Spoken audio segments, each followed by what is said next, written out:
You're listening to the Rogers Sporting Goods Podcast with Patrick Fisher, Chandler Smith, and Josh from Outdoor Limits. In this podcast, we'll touch on everything from gear to ducks to deer, turkey and fishing. From field to table, let's dive in.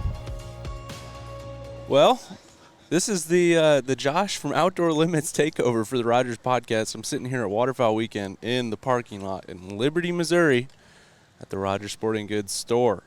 And sitting next to me, I have the one and only, one-of-a-kind, Beau Brooks. What's going on, man? It's been a good day so far. We're sitting out here pretty early. What time is it here? 8:03 in the morning. Yep. Got about an hour until the crowds really start rolling in. But while I had a chance, I wanted to get Beau on the Rogers Podcast to talk about some stuff. So why don't you introduce yourself to everybody who might not know who you are?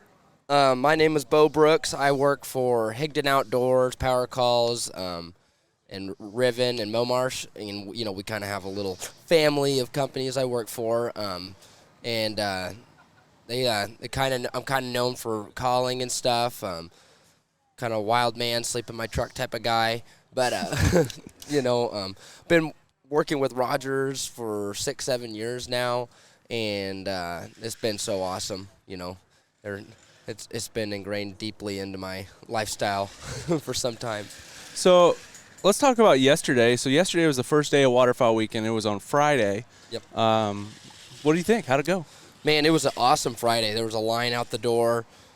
We had a great turnout. There were some killer deals. So a lot of the guys, you show up on Friday, you get to snatch some of that good stuff. Mm-hmm. Those are, the guys are serious about it. They come on Friday, they take the day off work. Yeah. Yeah. Or they're coming in on their lunch break. Yep, exactly. They got a look in their eye like, I'm going to get something. Mm-hmm. And so, no, it was awesome, man. We got to talk with a lot of awesome people. It's not too hot. That's always a plus at Waterfowl Weekend.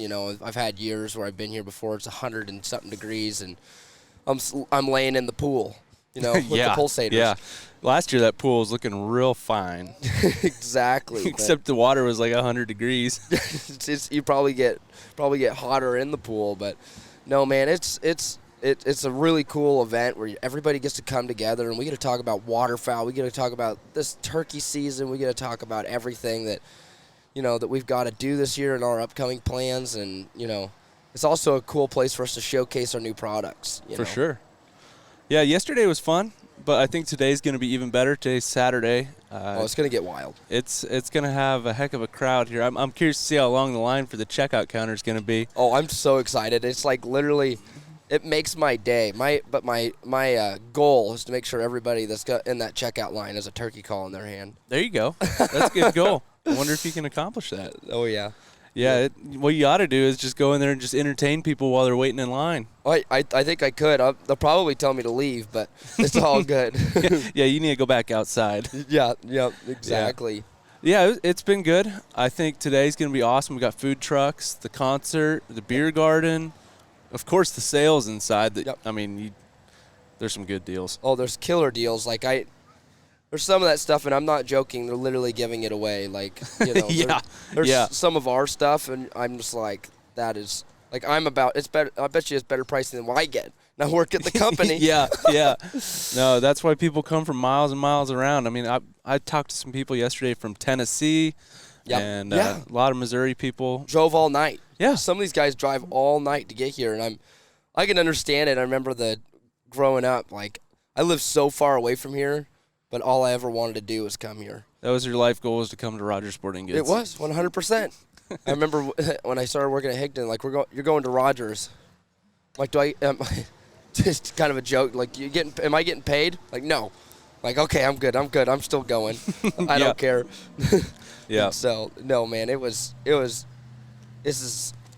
so deeply ingrained in waterfowl, man. It's just so cool to be able to talk to everybody and hang out. So for sure. So if you guys aren't coming this year, we would love to have you guys out next year. Well, I mean, they have. It's not just deals and sales. No, we got a parking lot full of vendors. A concert today. Food trucks. I love food. Yeah. And then a beer garden. I mean, it's just the whole 9 yards. I mean, we've got literally everything to survive in the summer. Yeah. And And if you ask nicely, you might be able to jump in the pool. Somebody did that yesterday. Did they really? Yeah. I saw a baby in a pool yesterday. I saw a baby in the pool too, but I think Jeff put his kid in the pool. I love it. Yeah. Well, it's a good time. If you guys are looking to plan a trip, maybe like a little weekend getaway with you and your hunting buddies, come on down next year. It's usually right around the first weekend in August is when we usually host this event. So pretty cool. Make sure to mark your calendars and come on down. It's a fun time. So, Beau, I want to ask you, yesterday, what would you say was the hottest product inside leaving from Higdon? From Higdon, I'd be honest that our motion flats, our new product, it's definitely a hot item right now. And believe it or not, 12-pack standard mallard decoys. But like I said, they're literally giving them away. This is a deal of a lifetime. Come on down. And so, no, it's the motion flats. It was really fun to be able to. We put them out here actually on the lawn, and everyone's able to see them move. And the whole concept of the motion flats came from one of the guys that works in the warehouse at Higdon. Really? Yep. And honestly, I was a proponent against it in the beginning because I'm so ingrained in my ways. He's like, well, we're going to make this thing move. And I'm like, dude, I'm not seeing the vision. And he built one, and I'm like, oh, yeah, that's cool. And so we've spent the last few years working on that thing. And it's really cool to see it all come to fruition and see people just as excited as we are about it. Kind of spicing up the silhouette game a little bit. Well, you see motion in water motion, spinning wings. Yep. Even motion bases and stakes for full bodies. Full bodies, yep. So, I mean, it's just a matter of time before you guys came out with this. I mean, Silhouette's never had any kind of motion system before. Now, I mean, there might have been a couple oddball things here and there, but nothing like that. We don't count them flying out of the ground and flying out across the field in a 30-mile-an-hour wind. Yeah. No, but honestly, we ran them last year. Believe it or not, like what I'm most excited about with those flats is like the ducks for like sheet water stuff because that's where I'm from. Dude, I motion to me in a big wind. I want all of it. Any bit of it I can get. I want motion and not necessarily spinning wing action, but more like any sort of motion I can get with my decoys. So I'm just. I mean, I got to hunt with it a little bit last year, but I'm stoked this year to just, instead of having to carry in a few dozen full bodies, I just carry in a pile of those and then my floaters and just mix them in and bring that baby to life. Yeah. Yesterday I did see a lot of the Invisilabs moving through the door. There was a lot of people getting those. Yeah. What's new with that this year? We did Bottomland. All my Bottomland bandits out there. I've been listening. We have our friends at Rolling Thunder and stuff, and we were talking one day, and he's like, dude, I love the Invisilab, and I'm not kidding. When my buddy Drake told me this, he was wearing a full-on overall set of OG Bottomland with no shirt underneath, and I'm like this guy lives, breathes, sleeps the Bottomland, and I've been around it, but I'm like, okay, we need to offer this in Bottomland. It's just because there's a lot of hunters out there that love it. I mean, we live, breathe, sleep it. It's an awesome camo pattern, and so we came out with the VersaVest, the Invisilab, and Invisiman Bottomland. Nice. OG Bottomland. It looks good, man. It's something different. I mean, all you guys did that in before was the OptiFade, and didn't you have it in a Max pattern at one point? Yeah, Max. We had it, I believe, in Max 5. I want to say, but that was a while ago. And that was the thing. Like, Mossy Oak's doing a great job, and we have a great partnership with them. And I'm like, when we talk to them about doing it, they're like, absolutely, let's do this thing. And so, I'm just excited to be able to bring more people in the Momarsh community. For sure. Yeah, that Invisilab, it's a heck of a product. I love using it, and looking to get many, many more years out of it. Yeah.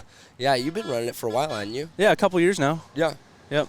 Yeah, how's your dog doing? She's doing good. I see stuff about her all the time. You're always training her and stuff. It's sweet. It's been quite the process, but I think we're finally getting in the groove, and we're running blinds, doing marks, like the whole shebang. And I can tell she's kind of matured a little bit. Yeah, you hunted over her this year, didn't you? Yeah, this was her first full season this past season. How was that? It was a learning curve. Yeah.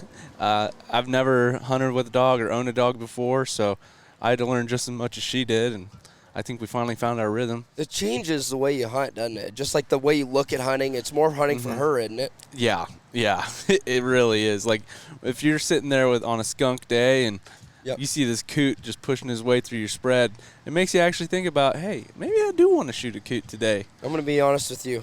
I've always thought that, even without a dog. That doesn't surprise me.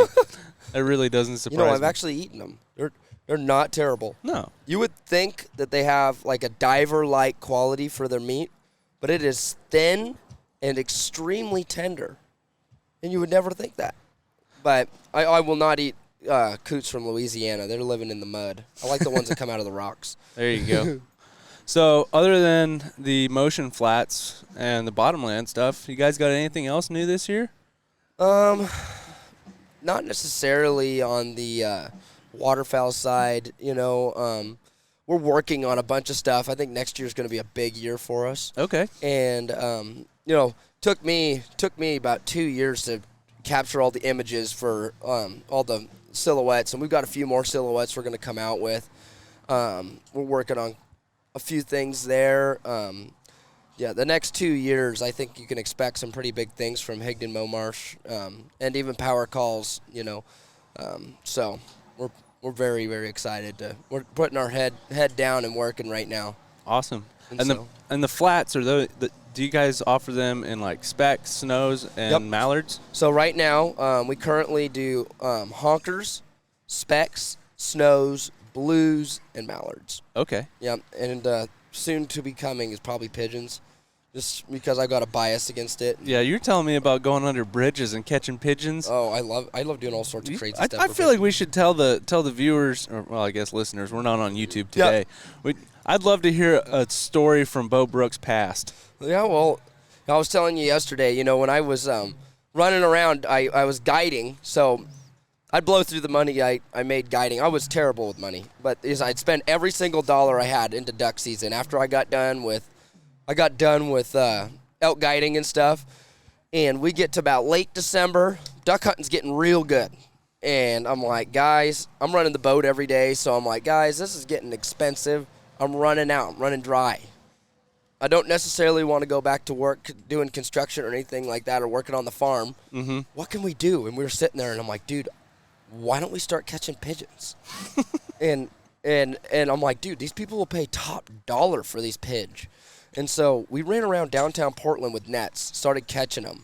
And there's there's a lot of homeless people and stuff. You got to be careful with needles and stuff, but you run up there and grabbing them with dip nets, and you shine a light in their eye, and they do not know what happened. So it's like frog gigging, but with pigeons. It's exactly it, but that's a $5 bill every time you grab one of them dang things. And so, but then my greatest victory is I found a silo that after catching a bunch, and I started in, I went 3 hours east going across the state. We were just catching pigeons and shooting ducks on the way. And I'm like, and we were talking, my buddy's like, dude, right here by this casino, there is a silo that is chock full of pigeons. And I'm like, I know what you're talking about. And I'm not going to disclose. Well, actually, I can. It's called the Wild Horse Casino in Pendleton, Oregon. It's gone now. The silo is gone. They tore it down. That was my cash cow. And I literally got in there, and we didn't know the first time to cover the top. And we literally get in there, and it's I'm like, oh my, there's 1,000 pigeons in this one thing. And I did get permission from they're like, you want to do what?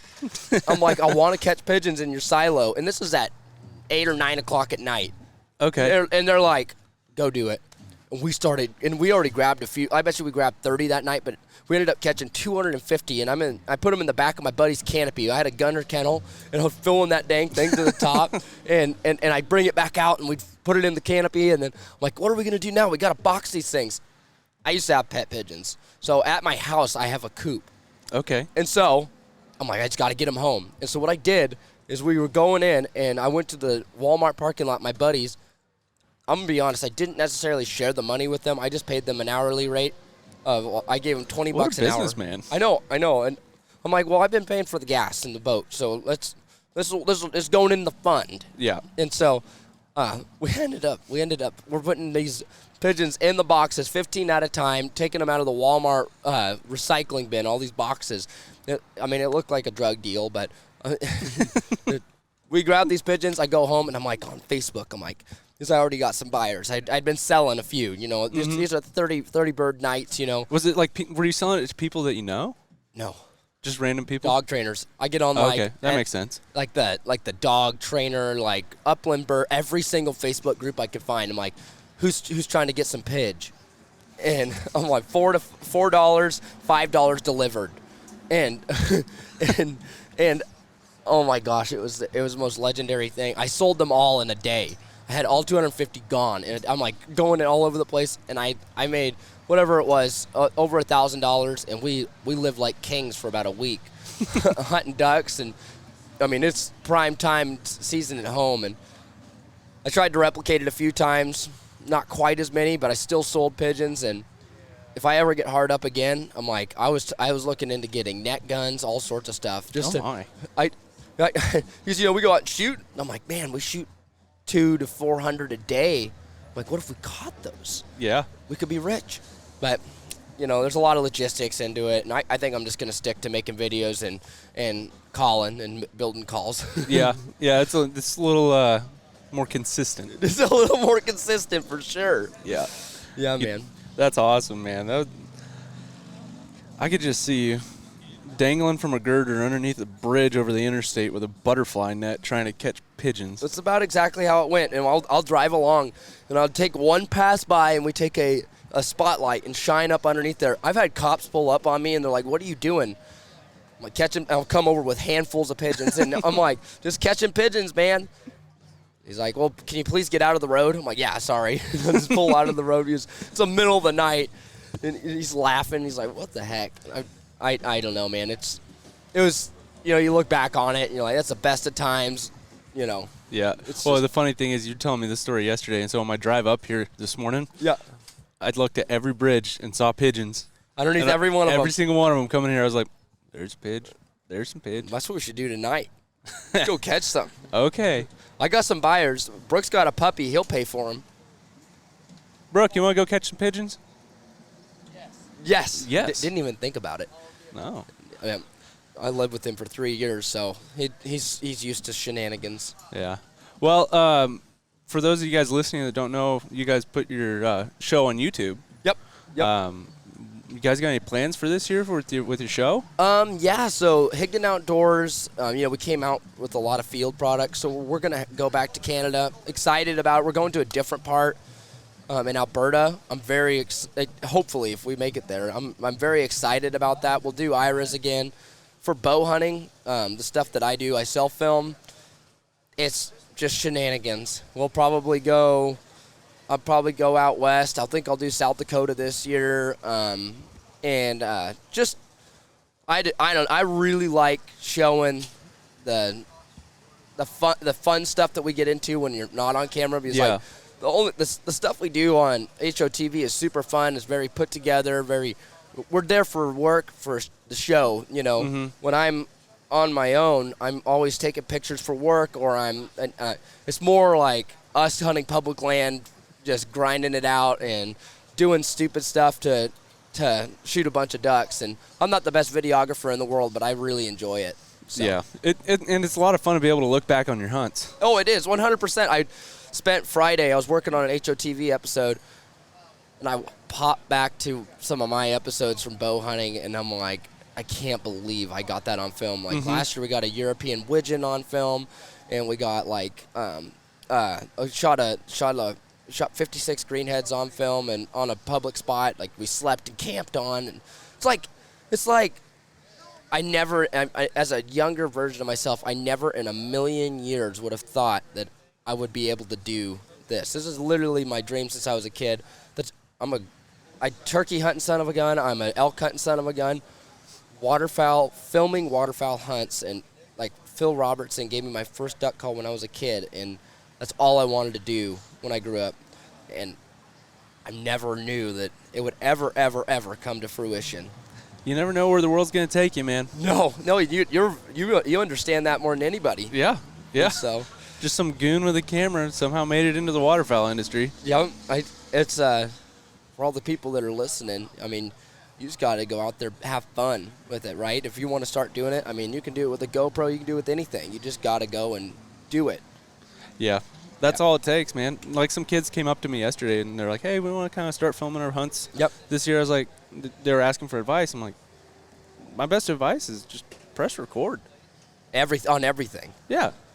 Yep, exactly. That's one thing that took me a long time because I'm a super, a bird guy. Mm-hmm. I'm a bird nerd, man. I just love birds. And so, everything I'm filming is always, film yourself. Film the hunt, talking and joking and, get all of that stuff because that's what it's about. It's all of it. It's not just the birds. It's not just the ducks getting shot. And it's everybody having fun and joking around and falling in the water. The biggest thing is, I think it's really about just sharing your experience. Exactly. That's really the biggest thing. And yep. I feel like some people who are wanting to film hunts and whatever, just film their buddies' hunts, put them on YouTube, put them on Instagram, whatever. It's like, don't worry about the views. Yep, exactly. Just film it for yourself. You're gonna have something to look back on 10 years from now. It's gonna be there. As you populate it, it gets better, right? You just got to keep populating and putting out videos. And when you're on the editing process, you probably 9 times out of 10, you're happier when you have more talking, don't you? You're like, this is awesome. This actually adds. That's the one thing that took me a long time to figure out. I guess we're getting deep into the filming side of it. But there's a lot of people who have interest in it. Yeah, I mean, just film all of it. Film yourself and joking around. That all adds so much more to the hunt than just the actual shooting. I remember a video that I posted, maybe 2018. Mm-hmm. It was a hunt that we were like, you know what, maybe this will work, maybe it won't. We'll give it a shot. We laid out 20 dozen Canada socks, and we were laying in white suits. Yeah. There was snow on the ground when we started, but by the end of the hunt, there was no snow on the ground. The field was mud. And my favorite memory from that is my buddy was like, all right, well, we got a camo up, so we're wearing our Tyvek suits, and he just rolls in the mud. And so we're all just rolling around in the mud. Did you guys get him? We shot 2 snow geese. Yep. That's one of the most memorable hunts you'll have. Yeah. I mean, it wasn't about the number of birds shot, but, man, I've got a video of him. We were joking around the whole time. Yeah, it was good. I'll show you that one. I'm stoked.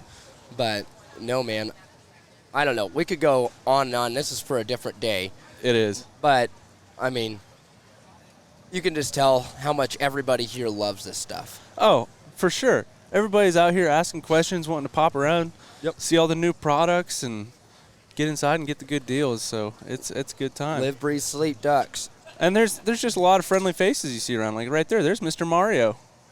There he is. So the only other person from the West Coast. That's right. yeah, that's right. He came from a long ways away. Yep. 2 lost souls. 2 lost souls, exactly. Yep.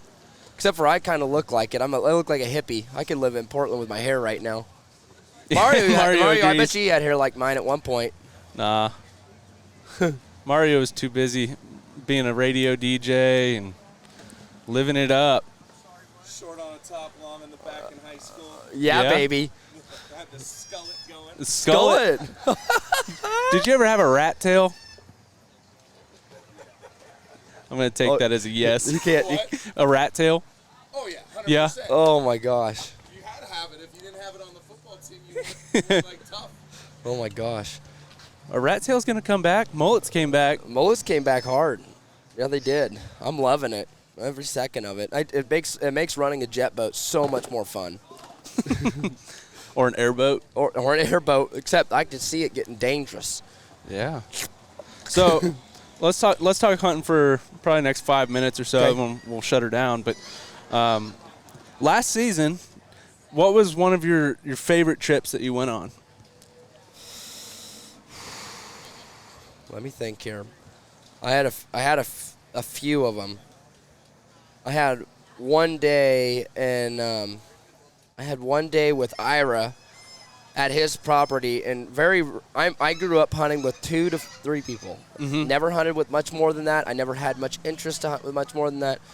We split up. Ira and I hunted together, and it was just one of those days. It was the best I've ever seen Ira's. The sun was at our back. We were standing in the trees, and you know when you just are there, and every single bunch you hit goes, and they come all the way down. Yeah. That was that day, and I was filming, and my camera guy, and we were just trading off. And I'm a big proponent of the hot seat. Like we had that video where we shot all those mallards on the Columbia, like we shot a 9-man. 2 shooters every time. That's the only thing I want. I want to shoot one bird, and I know it sounds terrible, but you get a day that's like that. You got to make the most of it. I want to make the most of it. And so we were sitting there, and boom, boom. And we're laughing. I'm like, and miss one, we shoot one, and, it's just like, it's so awesome. We're picking out there's a pintail, there's an odd duck, boom, kill it. And I'm sitting there, and I got one duck left, and I'm calling, and I call, and I look up, and I go, black duck. I mean, This is in Missouri. Yeah. And I go, black duck, okay. And I'm like, Ira, I'm going to shoot this thing, and oh yeah, sure. And I go back, and here comes a 50-pack. Breaks out. He stays up high. I'm like, oh! They come in. The decoys are all landing. Another group comes by, and he's still up high. He's been shot at. I think it's already been a few weeks into season, and I go back, and another group comes down. He stays up there. Said, Ira, I'm shooting him. I'm going to shoot him at 70. Oh, jeez. And I go and I pick up my gun and go. I had the heavy 12 number 4s, and I only shoot ones. But this new TSS stuff, it's crazy. I shoot my old 8.7. I go, boom, and just roll it. And they're gonna have to bleep out so much. I'm like, yeah, screaming. I'm like, it's not my first black duck, but I'm like, this is in Missouri, and it was just like the hunt was so beautiful. It was just everything, and it was everything, you know what I mean? And I get to sit there with someone I looked up to my whole life, and we're just hunting as buddies, and I think that one, and I had one in my backyard this year where we got frozen at my house, and we couldn't leave and go anywhere. Said, let's just hunt the backyard. Let's go do it. And I took my wife, and I took one of my best friends out there, and one of my cousins, and we just sat out there, and I'm filming, and that pond is really sketchy, but there was the ducks had opened one little spot. I didn't even have to run an ice blaster. They had it open, and when I pulled in that night of coming back from our big hunt, I put the lights on the water, and it was so packed full of ducks. Oh yeah. And it was not the fact that it was like the best hunt in the world, but it was onesie twosies, and they didn't even think about it. Every single one of them would just come right in, land, and my wife was just having a ball, and she's just boom, boom, boom, boom, boom. It's just And the beginning of the hunt, I'm like, shoot that ringneck. And she's like, no, I ain't shooting no divers. And then by the end, she's like, divers. Yeah. And we just have fun, man. I mean, we could have shot all mallards, but I just really enjoyed. I'm a waterfowler. I'm a bird nerd. I just they're so beautiful, and you can cook a ringneck if you want. And so, not goldeneye are nasty.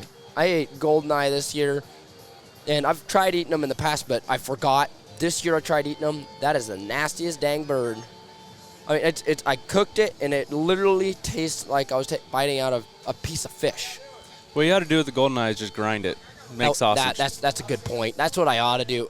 I definitely need to do that, because that was the gnarliest thing ever. Yeah, you got to mix the goldeneye in with some honker breast and then some pork butt. Yeah, exactly. Then you're in business. I got one more for you guys. Okay. And it's the funniest thing that's ever happened to me. Ooh, getting aggressive. Yep. And so, got some good background music, but I went to Arkansas last weekend of the season. We shot I was shooting snow geese and ducks, and come back, and we're at my house, and there's these honkers. There's a pair of honkers that fly over my house every day. Every day. And I get back, and we're cleaning birds. I got back in time, and all of a sudden here, I'm like, get the gun, and I'm on the phone with Ira. We're talking, Yeah. And I'm like, and my buddy and I grab a gun, I get one shell in, I go, and I start calling, and they come down in the trees, and they're circling in my yard, and I go, whoom. and it rolls and it lands on my roof and goes wham. And No Lexi way. comes out and says, "What is going on out here? What happened? Did someone get shot?" And then I'm like, "Wait!" Like I go, and the goose comes back. No and my buddy way. goes boom. I'll undo the video, and it rolls and lands in my pool. No way. Yes, and I'm like, "Oh my gosh!" And Ira says, "What is going on?" I'm like, "Dude, you won't believe what just happened." He said, "You're crazy, man." So, no, man, that was the highlight right there. My wife's face when she came out, and I had to take a fishing pole and hook that goose and get it off my roof. Yeah. Yeah. And so, no, man, that was wild. That's wild, man. So- Well, looking like the crowd is starting to build. Yep. People are rolling in. It's probably time for us to start doing our jobs, eh? Yep, that sounds good. Thanks for having me on, man. Yeah, anytime. Whenever you're back, man, we got to get you back on. Let's do it. If those of you guys that are listening or not subscribed to the podcast, make sure to subscribe. Leave a rating for us. It means a lot. Follow Rogers Sporting Goods on all the social media. Check out some Higdon Outdoors, everything that they got going on over there, and maybe Thank give you. Beau Brooks a follow on Instagram. Come on, let's do it. All right, guys, thanks for tuning in. Thanks for coming on the podcast, Brooks. Let's get going here with Let's do it. Waterfowl Weekend.